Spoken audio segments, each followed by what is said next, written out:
great, big, beautiful world out there. And here I sit, sucking on popsicles. Hey everybody, welcome back to the Imbasciani Chronicles. I'm your host, Mike Imbasciani. Thanks for joining.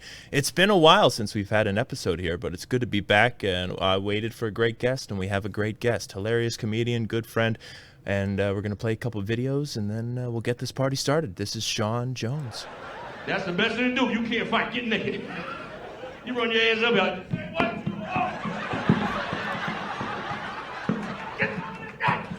I like the way you move forward with that. Hope I ain't offended anybody by anything I said. It's been a love and jokes and fun. I talk about a lot. Gay men, any gay men in here tonight? I hope I ain't make you mad, 'cause that's one fight I won't have to get naked in.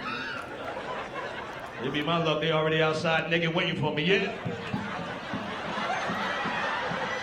They be mad. This should be a gang of them in a little Ford Festiva. Like a little gang. Wait for me to come out so I can do a drive-by slapping, bitch. Like, there he is right there. I'm gonna slap his ass. As soon as he come out, yes, bitch. Stop, Herschel. There he is. That's the way gay brothers drive. They drive underhand.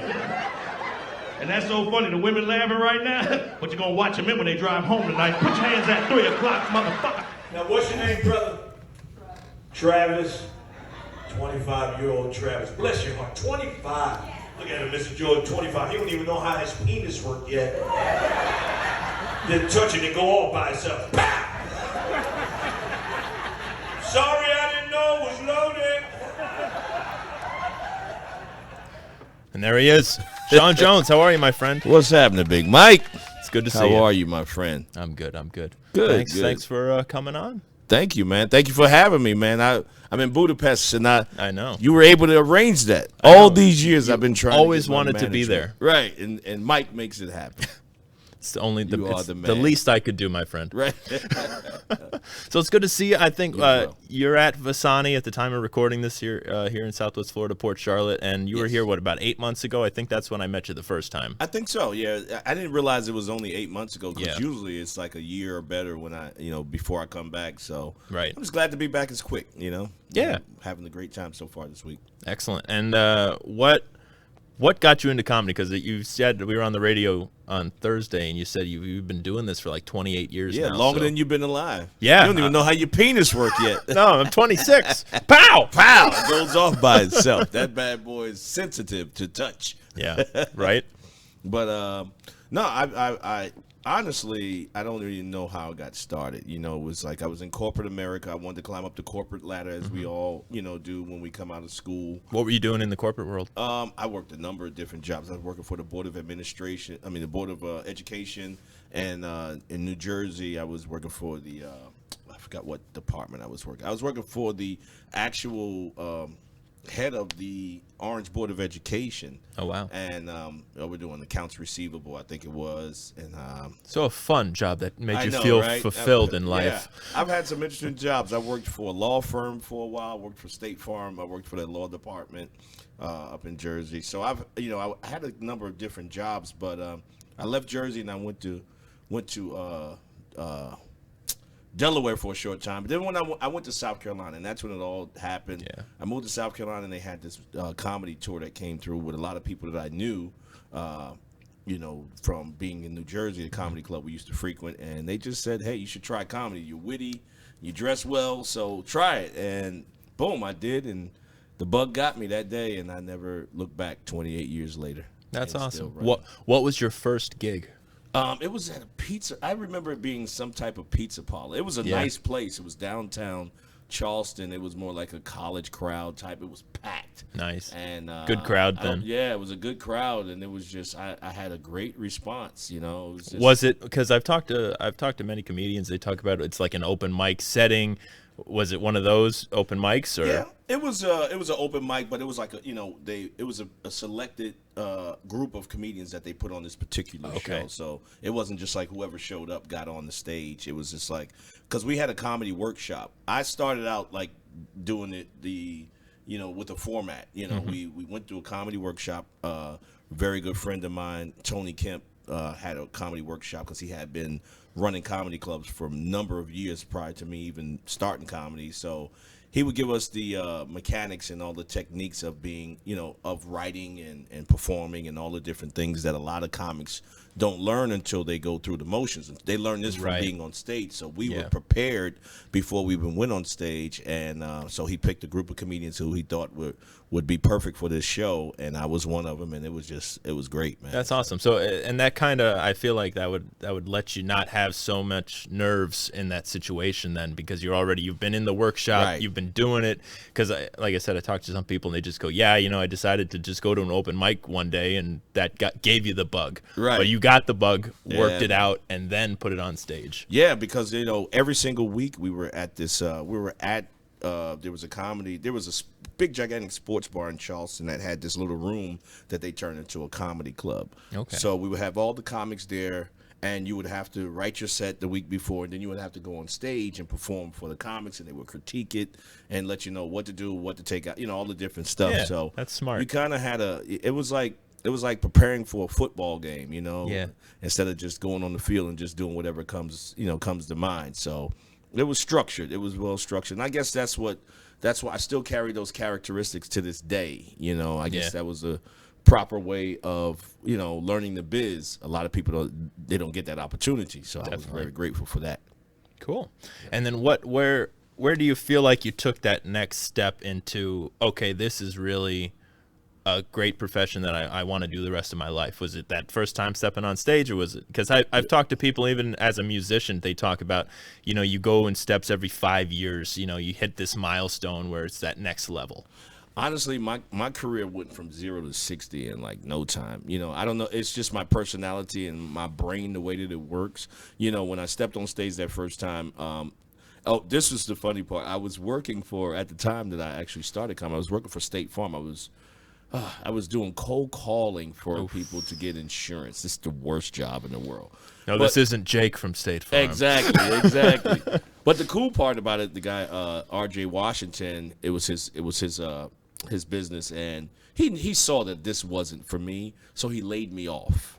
So I got what a nice guy. while I was learning my craft. Yeah. So the whole time while I was perfecting my craft, I was getting unemployment. So it allowed me to really commit to it 100%. And when when they start putting me on tours, it just I was strong. I was hosting rooms. I had 2 rooms that I was hosting that every Sunday and every Monday it had like 200 plus people in there. And I was just getting stronger. So when they put me on the road in front of, like you were ready and you were just hitting. It wouldn't work. We would do comedy clubs. You do like sometimes it's like Thursday, Friday, Saturday. But by Friday night, they was like, this guy's going second. He can't go in front of this guy. It was just too much. I had too much energy. And I'm an idiot, so it's hard to follow an idiot, Well, it's like I did a gig. I was doing these every first Friday of the month type of. This country bar was shutting down the street, and they were putting in this big, huge city stage, and they'd have 2 bands. Right. And for the first month, I was the opening band for the second band. And for the year after that, I was always the headliner. Yeah, nobody can play that like Mike. Right, yeah, exactly. So it's like you prove yourself, like and then boom, you flip, and you got the right spot. Yeah. So that and people who are watching you can feel that energy, and they know that like this isn't a regular guy. Like you can't keep him where he is. And it's not arrogance or anything, but it's just the energy that you bring and the confidence that you bring. Yeah. It shows through your art, especially if it's something that you love. Yeah. If you love it, there's no way to deny this person of, putting them where they belong. And your passion comes through more. It does. And the people want to support that. Right, because that's how when you have that passion, it allows us to travel for 10 hours for a $100 gig and, have enough money just to come home broke, Exactly. So. Oh, yeah. Yeah. Well, and it reminds me, did you ever see that movie about Jerry Lee Lewis? I think it was Dennis Quaid played Jerry Lee Lewis in the movie. And one of the scenes, the famous time when Jerry Lee Lewis lit the piano on fire as he was playing. Right. And yeah. he did that allegedly because Chuck Berry was supposed to open for him, but they switched it at the last minute because Chuck's records were hotter than Jerry's. Right. So Jerry had to open for Chuck. And so his last big number, he's just going nuts, and he lights the piano on fire, and he walks away, and he passes Chuck and goes, "Follow that." Right. It's like Daffy Duck and Bugs Bunny. Yeah. When Daffy Duck swallowed the gunpowder and all that stuff, and he blew himself up. Yep. He's like, yeah, it's the first time he actually outdid Bugs Bunny. So Exactly. yeah, that's funny. And so you're a stylish guy here. You got, you wearing the man. suits. What kind of were you always the stylish man? I went to Catholic school, so I always wore a suit and a shirt and tie to school. That was my thing, and I modeled for a little while. My mother put us in everything. I did everything from tap dance to ballet to drum lessons, karate. So my parents kept my sister and I in so many different things, and fashion. We would do fashion shows, and I really love to just dress up. I guess it's like my Catholic school background. And I'm just I'm a clothes whore. I'm a clothes whore, man. And you're a watch guy. I'm definitely a watch guy. I got my red dog on again. I think I had this on the other day. Yeah. When I came in. Yeah. I got a bag of them. I come through security at the airport, and they're like, "You don't have to take your stuff out the bag." I'm like, "Trust me, I got to take this out the bag." Ding, ding, it ding, just comes ding, up as ding, a ding. big black mass. Of just dials and gears. Yeah, and it's like that has to be a bomb. I'm like, no, that's just a bunch of watches. And people are like, why do you need so many watches? It's like, why do women need so many shoes? You can't wear one watch for every outfit. If I have on a black suit, I need a black watch. If I have on a brown suit, you have to mix and match. If I have a sport, sporty look, you go with a sport watch. Like this is a sport watch, Right. So. Yep. And it matches the shirt. You got the nice. That's right. I'm blinged out. I'm you always are. blinged out. I tell people I go to Michael's before the show and find their glitter and glue. There you go. Yeah, this is a designer out of Paris. As a matter of fact, they saw that I wore a lot of their shirts. Mike Tyson also endorsed this brand. Cool. And they found out that I loved their clothes, and they sent me a bunch of clothes, man. That's awesome. Yeah, it was some really expensive stuff, so I love it. Nice perks with this stuff, Exactly. This Target. Damn right. Target's going to send you that, too. Oh, yeah, one of these days. You can days. go there and you can do the video like we were talking about the other day with the lady who socked it. yeah, exactly. I know. Well, and that's the other thing. So let's talk about, when did you start diving into the Instagram thing? Because when you go on your Instagram, I love it because you have all these voiceovers of the stupid videos that exist that people watch and think are hilarious anyway. So you just add your voiceover to it, and it makes it even funnier. Thank you, man. Yeah, so I got into social media when I was forced to get into social media. That's the direction that entertainment is going in right now. It's basically if you're not existing on social media, don't exist. Right. In the entertainment world, well, in the comedy world, unfortunately. Mostly, it's just driven by social media. I mean, I got into it, of course, being an older comic, you resist things. It's just like people when the first time the television came out, I was like, we watched this on the radio. You watched this on the radio? You watched it on the radio. You stare at the box. Right, you stare at the box. But people were really, they were rebelling against the television when it first came out. They did not want that. Yeah. It was just like, this is something stupid. We listened to this on the radio, and then as time went on, everyone, of course, they kind of went from black and white to color. Right. So exactly. So and then look where we are now. But and it's the same thing because as an artist, once again, going back to the passion and the love for this craft that I've been blessed to do, I looked at maybe social media as a gimmick early on. It's just another tool. Right. It's another tool where you can pretend, to be something that you really aren't. And so you were a honeypot. Right. Exactly. So it's like, if I go on stage, I can't pretend. It's either I'm good or I'm not. Right. It's that instant reaction. It's an instant reaction. But when you have social media and you have, and at that time you look at people who are successful, it's like, oh man, this guy is funny, but not knowing that this guy did 20 to 50 takes of this one video that was less than a minute long. Yeah. And of course, if I had that opportunity to do that when I'm on stage sometime, boy, would I be a better comic in certain situations. Stop, rewind. Right, exactly. Don't laugh yet. Yeah. You guys didn't laugh at that. I'm gonna say it again with a different punchline. You know? Yeah. So it was just It's just, you know, I think every artist that's really passionate about what they do, when someone comes in there unorthodox, it kind of ruffles feathers. You look at what Samuel Jackson said about rappers acting. You know, he was very insulted. I dedicated my entire life to this craft, and now I'm sharing that platform, that stage, that level. Right. With someone who basically, because they had, you know, fame and notoriety over here, you're able to shift over here. But you know what? As you get older, you know, it's like, I don't worry about what anybody else is doing. If a person over here is doing really, I got friends right now that's doing extremely well on social media. Like, they have 1 million followers. Yeah. That's their blessing. That's theirs. I don't worry about that. I just do what I have to do. You know, I play the game with the social media. I'm not. You got 68,000. Yeah, I'm 68,000, and I'm real blue check. That's another. Oh, you're not doing the $15 a month, all right? Bro. How'd you get? You were in before that, huh? You know, there's a way to tell who actually bought theirs and who. Oh yeah. Yeah, you go on their name, you click on their name, and they'll pull down the date that they were verified. If they were verified March 2023 or April 2023, they bought those. Yeah. Yeah, but I'm back. I'm 2 years in with my blue check. I've earned that blue check. But once again, see, my craft, I don't need a blue check to verify who I am. It's like, I am me. Right. Yeah. When I step on stage and I do what I do, that is the verification that I need for people to say this guy's legit. Right. But we brought this other aspect into it now, and people like myself aren't legit to that, you know, to those people in that circle until you blue check me. You know what I'm saying? Yeah. It's like, come on. I verify. Right. It's like, come on, man. You know. Well, and let me ask you, because you talk about the analogy of the rappers becoming actors. You're seeing, and how you were a comic, again, 28 years, and now you've joined social media. Right. What do you think about the opposite? You're seeing these people who are on social media, they're getting the millions of followers, they're making these more like skit style, SNL style skit videos, right? And then they go, I'm going to transfer that into an onstage comedy show. Right. Now, what I say about them, take advantage of the opportunities that are presented to you. So you can't get mad at them because the clubs. No, they're trying. Right.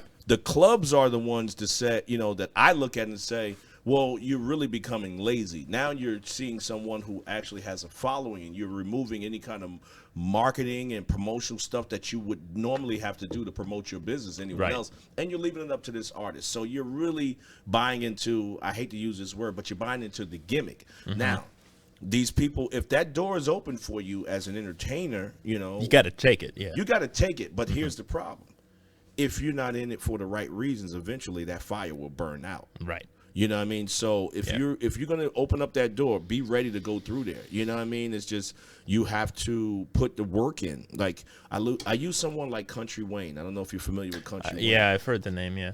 Wayne is making so much money. He's a millionaire, and he started off in social media. He started off with the dancing in front of his door. Like he's a great energy guy, so positive.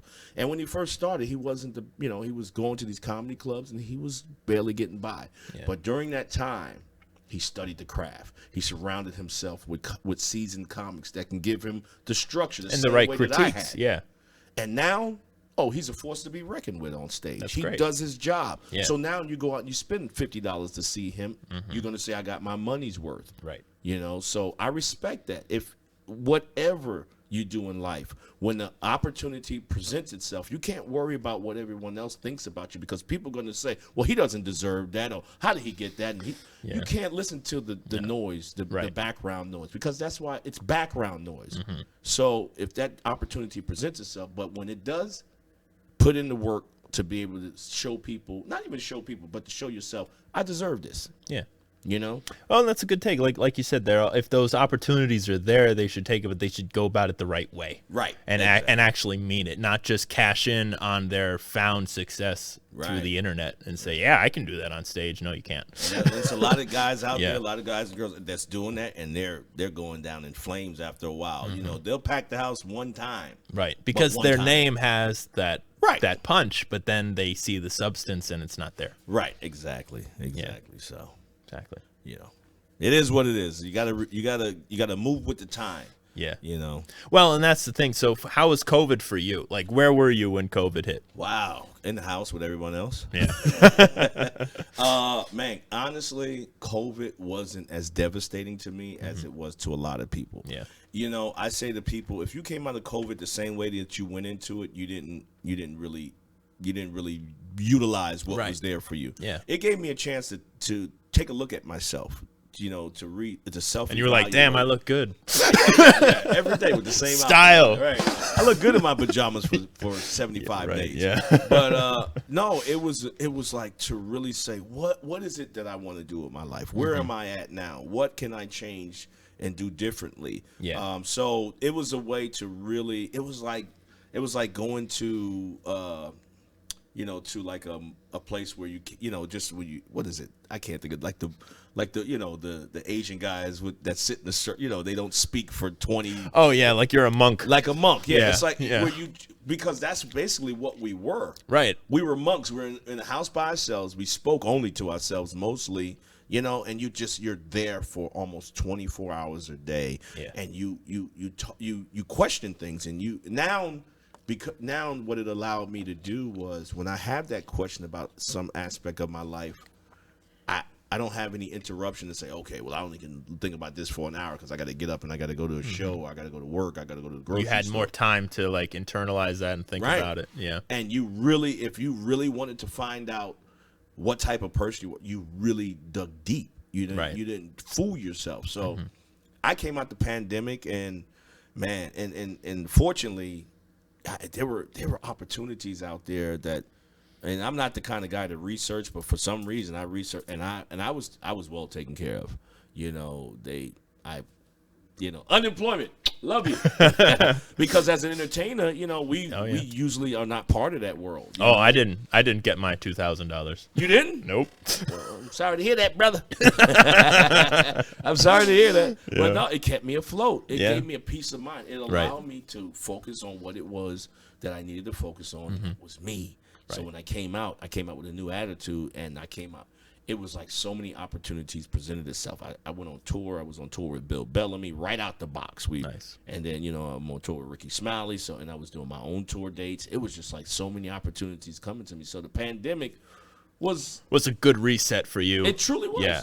It truly was. And I think that's what, if you believe in any kind of spiritual being or any kind of, I think that's what the true purpose, outside the conspiracy theories, but that's for another show. I know, right? Exactly. They start that show after this one. Yeah. But it was a time where I don't care how much money you had, I don't care how famous you were. Everybody, the playing field was leveled. Yeah. And it's like, okay, now that the world has stopped and your money means nothing and your status means, what are you going to do with it? Right. What are you going to come out? What are you going to do with your time? Yes. This newfound time of you're no longer, I mean, the people who were deemed non-essential, me being one, you being one, right. There were the essential people that were able to keep working work from home remotely, right. All that. They had to keep going. But, for us that we just sit there and like, what am I doing today? Right. That's why I started this, because right, all of my musician friends were all out of work all across the country. And I said, well, let's just talk. We're never able to talk because we don't have time. We don't have time. That's what like I said, it was a point in time where everyone slowed down. Yeah. It was stop. I don't care about what you feel is important. Yeah. This is what's important. And if you were an asshole going into the pandemic, you came out an asshole, you really don't deserve to. There were a few more domestic calls. You wasted so much time. Think about the amount of time that we had. What was it? We were locked down for 8 months? Well, where were you? I was in Charlotte, North Carolina. Charlotte, North. Okay. I mean, here in Florida, you guys didn't lock down at all. No. You already slowed down already, so. Yeah, the hurricane, I think, messed us up more than COVID did, honestly. Right. That brought us down to the rest of the level of the country since the pandemic. So God was like, I can't get through to these people down here in Florida. Boom. So, but like my first gig back was in May of 2020, after everything shut down in mid-March. So it was like a good 2 months of lockdown, and then things like it, and that was like 1 gig a week, and then none, and then 2, and then 1, and then none, and then it came back like full in October of 2020. Right, yeah. That's about when everything came back. Yeah. Yeah, that's true. October was when it really Was started when to everything move really for me. started to move again, yeah.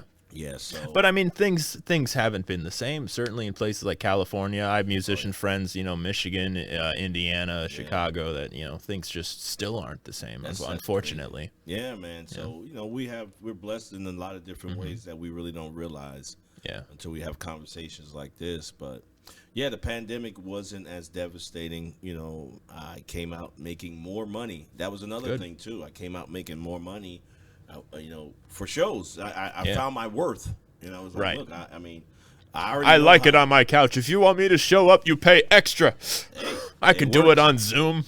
I wasn't doing it. I hated Zoom. Yeah. I did like 3 Zoom shows, and I hated them. I just didn't feel comfortable. Yeah. But the one show that I was like, okay, I'm going to go in here with the right attitude. And I was doing well. Like, people were ha-ha-haing on the screen. Yeah. And my phone overheated. Oh. Right in the middle. It was like over 100-something people in it. And my phone overheated. And I was like, what? Because I guess my room was hot and the phone was plugged in. It was hot. And I had to run and throw it in the freezer. That's anybody. I don't even know why that came. That is true. Yeah. I threw it right in the freezer and it cooled off immediately. But when I came back, it was like 30 people left. I was like, Jesus, man. The one time I do well. He had to be brought back down to earth. Yeah. So it was going too well. Yeah. Well, yeah. So let's talk about that because what I noticed even in the videos that we showed, you like working with the crowd. Yeah, so for you, how does the material work for you? Like as far as how do you write your stuff, and how do you? I don't write. Okay. No, I'm just joking. Well, right, because I mean, seriously, I've talked to people. I'm like Rocky. Remember, like I always use a series of Rockies. When he first was in the first Rocky, he was running and down the street, right. Running the streets of Philly, and he was going to the meat factory, and he was hitting punching the slab, punching the slaughter and everything. And then as he became champ. Now he's not doing that. Now he's riding in Maseratis and Lamborghinis and all. He's fighting Russians, right? But when in that last movie, he went back to the basics. He moved back to Philly. He moved into this little apartment. He was running on the streets again and all that stuff. And that's just the way. Like as my career went on, I had these different techniques that I would do. These rituals or and then I got to that level. Then I got lazy.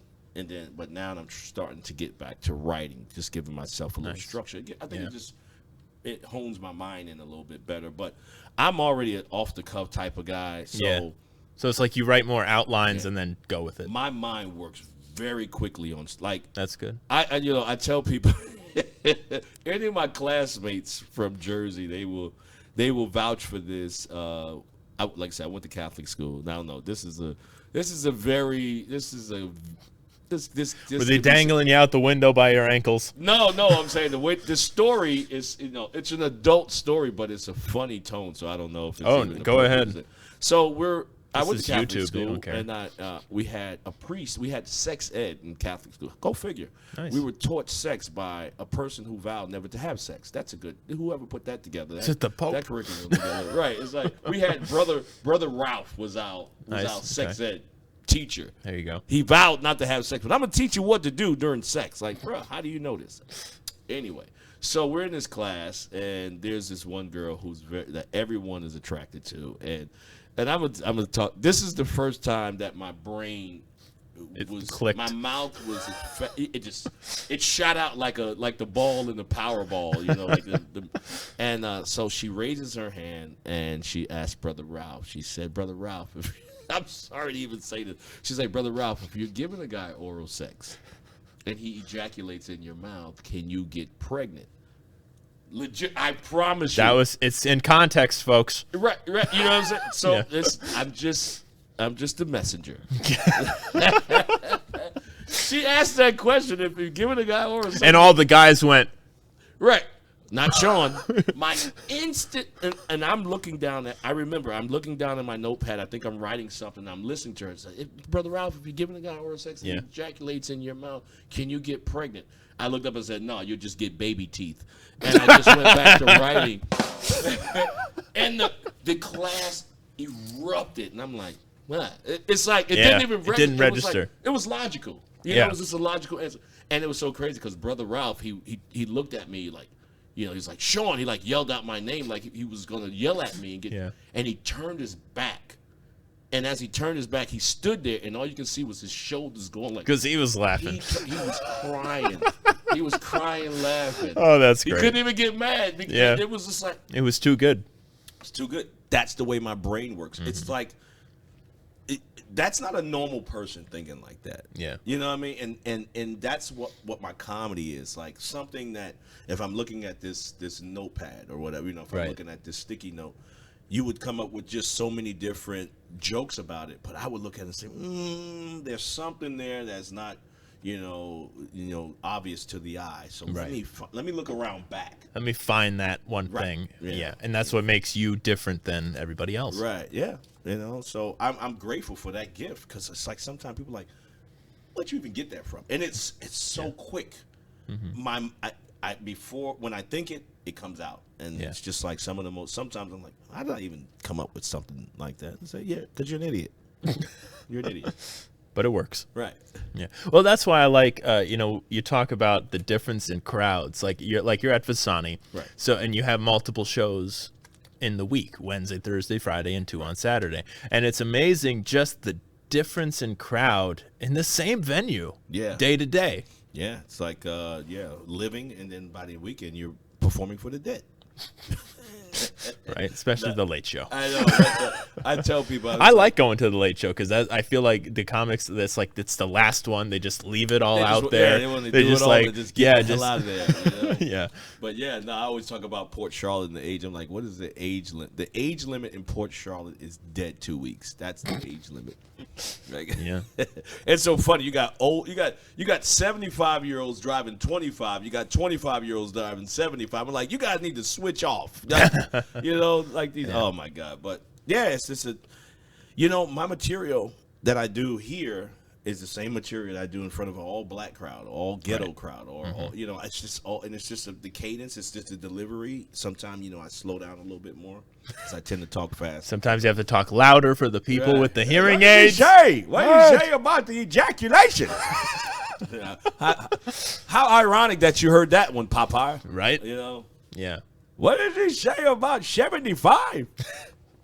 No, I'm 78. Right. He's so old. His Social Security number is Roman numeral 2. Old dude right there. Right, and it's only 4 numbers. Right. Right. But yeah, that's just, you know, I just write. Funny is funny. Exactly. So, but I'm fortunate. A lot of guys can't work a number of different types of crowds. They have, you know, like you have some black comics that can only work black crowds, and you got to have some white comics that can only work, you know, white, young, you know, like there's some guys that does colleges that can't do a regular club. Right, and I think you're seeing that, and that's the learning curve for the younger comics, because you see sometimes a host come in or a feature come in, and they are young and they haven't been doing it a long time, and they're trying the young person joke. The young person jokes on the 75-year-old, and they don't get it. They don't. Yeah. You know. You just got to know. You got to know your audience. You got to know your audience, and you have to know your capabilities. Like for me, I can do colleges, but that's not my comfort zone. So I don't do colleges. Yeah. And people's like, "Oh man, the amount of money you can make. It's not about the money. I have to love what I do. Right. I have to feel comfortable with what I do. And you want to get the laughs. Right. Yeah. And you don't. I'm not going to sacrifice my soul for $1. You know, I feel like a whore again. Again. You know what I mean? It's like you don't take gigs at certain places that you know that your band is not that type of band. Right, and you have your limitations. And you have your conditions rather. Right. You know, Because you're a true artist. If you're a clout chaser, if you're a money chaser, if you want, you know, all that the notoriety, you'll do those things. You'll sell. There's comics that do that. Nothing against them. That's what works for them. You know, they'll take any and every gig. But for me, I'm not. Nah. And you're busy as it is, so so that's a blessing too. Yeah. I'm working every weekend, so you know I don't have any. And you get one of those weird calls if you're in the mood. You go, why not gravy? Yeah, that happens far and few. Like for instance, there's like this weekend coming up. I took this coming week I took off, have the whole week off, and this guy who's been begging me to come back and do shows for him, and I was like, dude, you just don't have the money. And I was like, I'll be home. Okay, you caught me at the right time, dude. Right. Yeah. You know, you called me, but I'm not promoting it. I'm not. You can't. You know, you're not putting my name. I'll come out and I will do a great job, but you're not going to, use my, use my you to get to get what it is. If you're gonna do that, we're gonna talk different cash. Right. We're gonna talk different money. So you got to do that. Yeah. And I tell people it's not an ego thing. It's not trying to be bigger than what you are. You have to know your worth. Sometimes you got to say no to right, and know when to say no. You have to.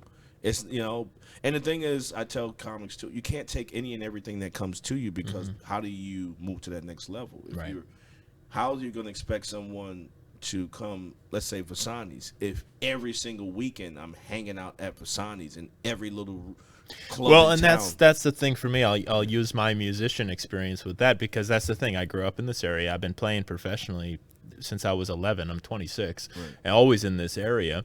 And I would play at Vasani from time to time, and it was hard because when people can go to a regular bar or restaurant to see somebody play, I mean, it's a somewhat psychological thing because when people go into a club and they pay the bill at the end of the night, they don't care. They have to pay it. The bill's the bill. You got to pay it. Right. But it's psychological when you go to a venue where they say, hey, you're paying for a ticket. It includes dinner. It's a fantastic deal. Right.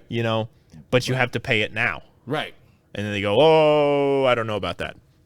Yeah. And so it was hard for me to fill that room, Vasani. Yeah. And then I started my Simply Clapton, Eric Clapton tribute show. And I debuted it at a festival. And then got a Vasani date, and Vasani is the only venue that I do that show in this area. You have to. And then, boom, it sells out every time. Exactly. Because if they can see it over here at Joe Schmo's and this place and that place, the novelty wears off. Right. And then I use my regular blues show at the clubs that I play locally to say, hey, you should come to the Clapton show, which is see that particular and show. Come to Vasani to see it, and they do. And it's great. Yes. And that's the difference. That's knowing your worth for certain things too. Yeah. And how to expand. Yeah, that's true, man. And I live by that now, and I'm benefiting, from it now. So I'm glad that I'm going that direction. Definitely. Some weekends you take a loss, you're like, God, I could use a little. No, that money will come. So. Yeah. Well, and that was very big too with the hurricane.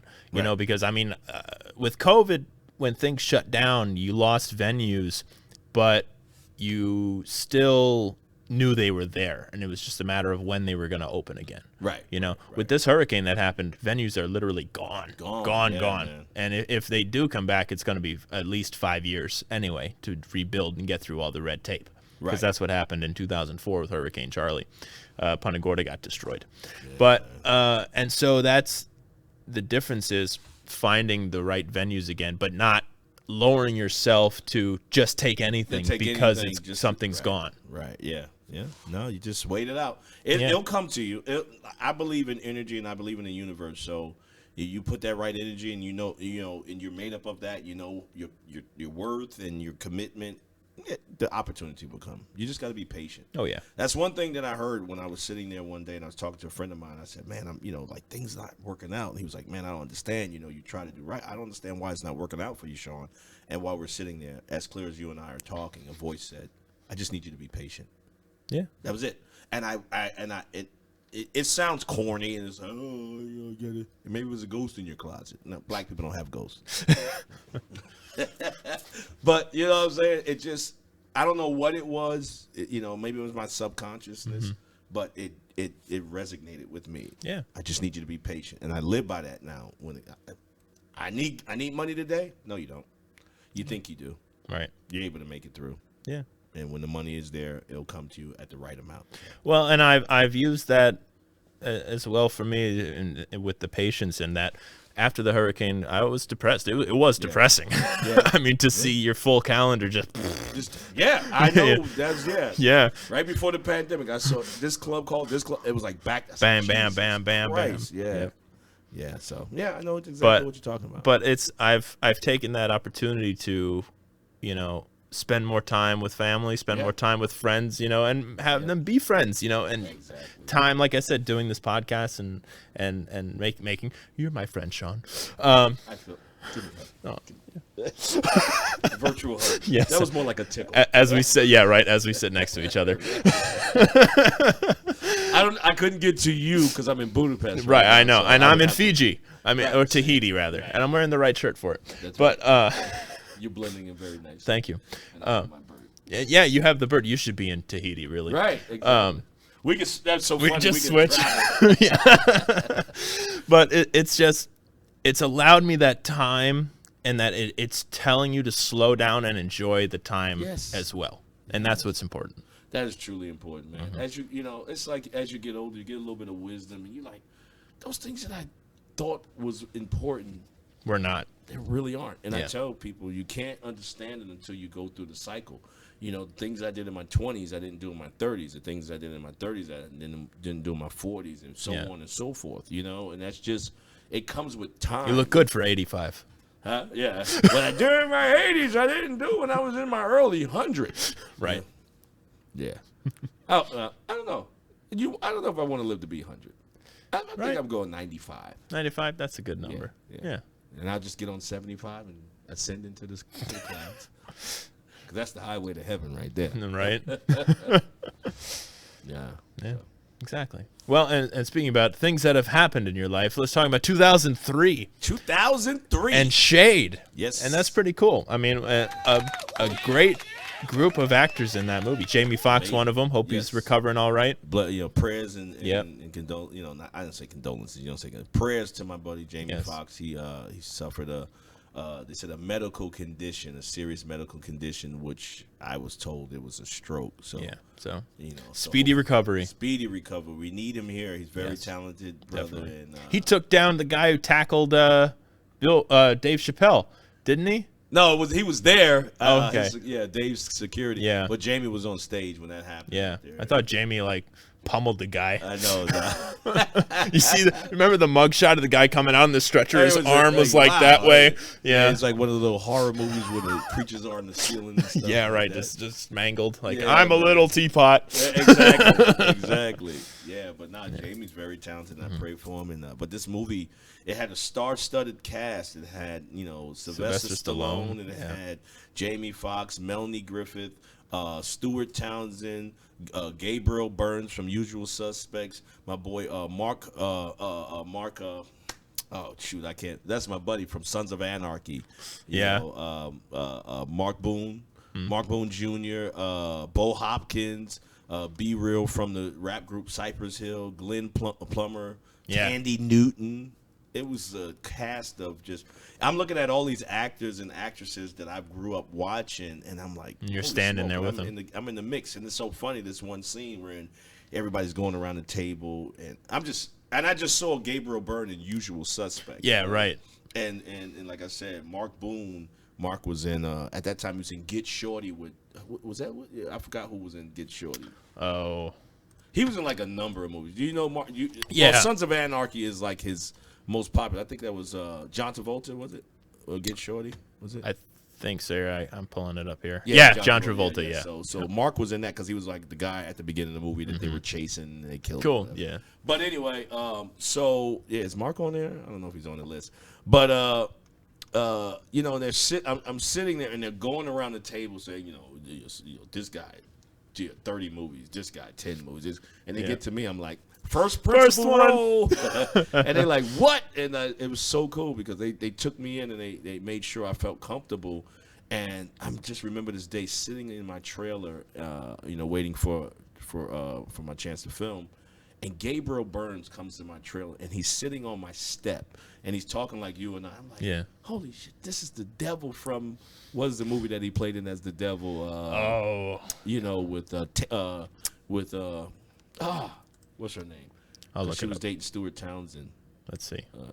Yes. But I mean, just in Usual Suspects, that history right there. Usual Suspect. End of Days. Yeah, Okay. End of Days. He was the man. When he was the devil in that. Keaton in the Usual Suspects, just unbelievable stuff. That movie was amazing, man. But he's sitting on my steps and he's talking to me in my trailer, like. I'm just like, the guy. Yeah, this is the guy, Yeah. And it was a great experience. It was a great movie. Kind of slipped under the radar. No one's really, it was a whole, it was a whole thing that had gone down that made. What happened was after they filmed the movie, Damon Nyman, which was the director, his first time he had a 3-picture deal with RKO Pictures, which is the oldest movie company in Hollywood. Wow. And so he had a 3-picture deal, and this was his first movie. After they finished editing and everything, the editing company they leaked the movie, so it leaked overseas. So they went to court, and they had. So it got tied up. Yeah, it got tied up, and once they won the court case, Blockbuster, that time Blockbuster Video was big, so it was in a couple of different theaters at first. It was doing real well overseas. Like I was getting some nice checks. From that, you know. Konnichiwa. Yeah, it did really well on that market. That's cool. Yeah. But once Blockbuster got involved, they said, well, we want the movie. We want to be responsible for it. Yeah. They took it out the theater and they put it on the shelves and of course in all the Blockbusters. Mm-hmm. But what happened at that time? There's a million movies on the shelves as well. Yeah, so it gets pushed around, and people want the they know what they're looking for. Yeah, and and at that time, Damon wasn't a big director. Right. It was independently shot, even though the cast was star-studded. It just wasn't. It wasn't backed, even though you had RKO Pictures behind it. It just didn't have the steam behind it, the money behind it to really push it as a major movie. Mm-hmm. And then it went to FX. It was on FX for a while. I think it went on to a couple of channels on cable. And, I got some good checks. I'm not going to lie. It was good to open up the mailbox and say, hey, here's a check for $3,000. Here's another one for $5,000. So good deal. Yeah, it was. Yeah. Who was somebody on in the cast that you met there that was a lot different than you thought they were gonna be? I don't know if you know. Damn, you don't know either. Yes, and you don't know either. I know, right? No, Roger. What's Roger? Gosh, why can't I remember his name? I'm really losing my thoughts today. Oh, here? Yeah, Roger Smith. Yeah. He played in Do the Right Thing. He was the guy with the camera, Mookie, back in the day. Okay. He played in Devil in the Blue Dress. He's a great actor. Mm-hmm. And I met him, and it was just like, he was so cool, man. And then once again, this is somebody that I grew up watching. He comes to me at the movie premiere, and he's like, hey, man, you're a great actor. We need to do some work together. I'm like, that was really cool. Nice. I wouldn't have expected him to be that type of guy. He didn't have to say anything to me. Yeah, right. But I thought that he was really, everybody was just, a lot of the guys, like Stuart Townsend. I don't know, Stuart Townsend. He was Charlize Theron. He was dating Charlize Theron. Yeah. And he was in that movie where he was a doctor and she was his wife, and they had the people who broke into their house. And I mean, he played in Queen of the Dam. Okay. But once again, Stuart Townsend, to see this guy, you're like, man, this guy. And Tandy Newton, I had watched her in so many movies. She was in what's the movie? Not James Bond. What was the other one? Mission Impossible. Oh yeah, with Tom Cruise. Yeah. She was his love interest, and once again, I had just saw that. I watched that, and then I'm on the set, and I'm like, oh, that's the girl. That's her. I'm like, wow, and she was so sweet, and she kissed me in the movie on the cheek, but they cut that scene out. But I have it in my heart. Oh yeah, it's like, I want that one. Print that one. Exactly. Put that one on the VHS. Yeah. But it was so cool that all these guys and girls, they were really cool. That's awesome. But even outside, the one person that I met that was much cooler than what I ever expected was, and people don't, people know this, but they don't know this. In Ace Ventura 2, I was in that movie as well. Oh, okay. And Jim Carrey was the coolest dude in the world, man. I filmed right next to him, so we would have to stand there for him to mark camera marks and all that stuff. And we would just talk about comedy, and he would just laugh and just talk and it was so crazy at that time. They were kind of bad publicity out about him, like he would fall in love with every one of his co-stars. You know what I mean? But so you were like, "Don't fall in love, Jim." Well, it's not I know. Look at the style. Look at the bling. The glitter is hypnotizing, right? Oh yeah. But he was just such a cool dude, man. So, and Jamie is cool. So awesome. It was a great experience. Yeah. And you want to do more stuff like that? Are you looking to do more stuff like that in the future? I just kind of stepped back. Well, my agents that I left LA, and I lost those agents. And then when I was in Atlanta, I had other agents in that that agency. That agency fell apart. Yeah, my mic went limp. You got some blue pills from the mic? Right? It's already blue. Right. So I kind of gave up my acting, but I was doing some stuff. I did a television show called Your Worst Nightmare. I saw that. Yeah. That was a great experience. That was the first time that I was the major character in something where like one day of filming, it was just like all eyes were on me. Like. You know what I'm saying? Right. Like, yeah. There It's was like you were the nobody guy. else. It was. That was the most agonizing. That was so hard to deal with because now you have an entire camera crew. Like you have like 30 people, the directors, everyone, makeup. There's no other actors. It's just you. Yeah. And you have to hit those lines, and you have to do the. Because usually you have someone to play off of. Nope. Right. When they say cut, it's some shit you didn't do right. So, yeah. Especially when it's halfway through your monologue. Oh, my God. And it was just like, they was okay, in this scene, we want you to go in the kitchen and we want you to, investigate. Because I was this, investigating deputy sheriff from Jacksonville, Florida. And it's like this, these people have been missing. The house has been sitting still for about 3 to 4 days. And he's like, go up to the pot and smell. I'm like, why would I smell the food? Why would I smell the food? Because that's what it says on the page. That's what it says on the page, Shaun. The director was like, I said, this makes absolutely no sense. He's like, smell. I'm like, what kind of police officer? Who did they consult facts, for this? What kind of evidence can I get from 4-day-old pasta sauce? And I look at the scene and I'm like, that still is the dumbest shit I ever seen, man. Because I look at, but you did it, didn't you? Huh?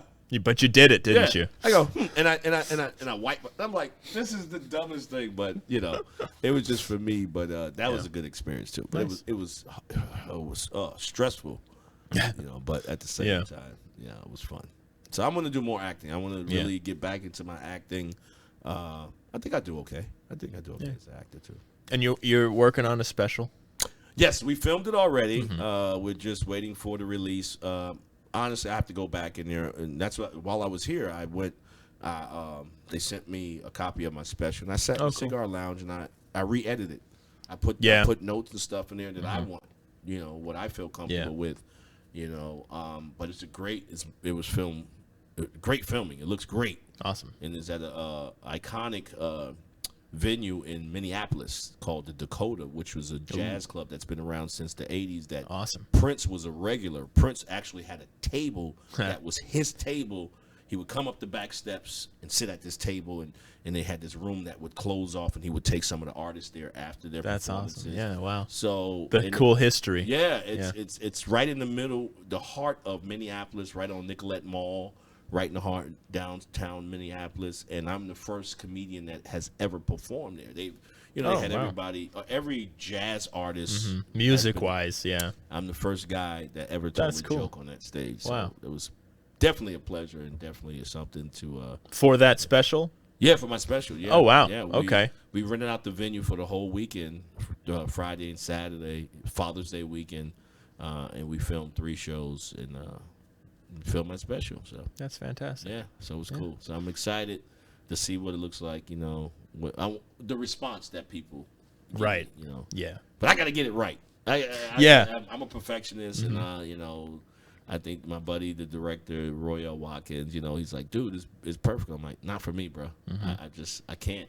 It's just like you. Oh, it sounds good. No, there's one note that is not lining up right with the rest of the notes that makes this a perfect song. And to the naked ear, you're like, what are you talking about? Once again, as an artist and the pride that we got to take tweak in the product, it has to be right. We prefer not to even put it out. We will remove something completely out of rotation for one small part. You know what I'm saying? Yeah, right. If we really take pride in what we do, because it's a representation of us. Right. So yeah, I'm a stickler for that. Well, you have to let me know when it comes out in 5 years.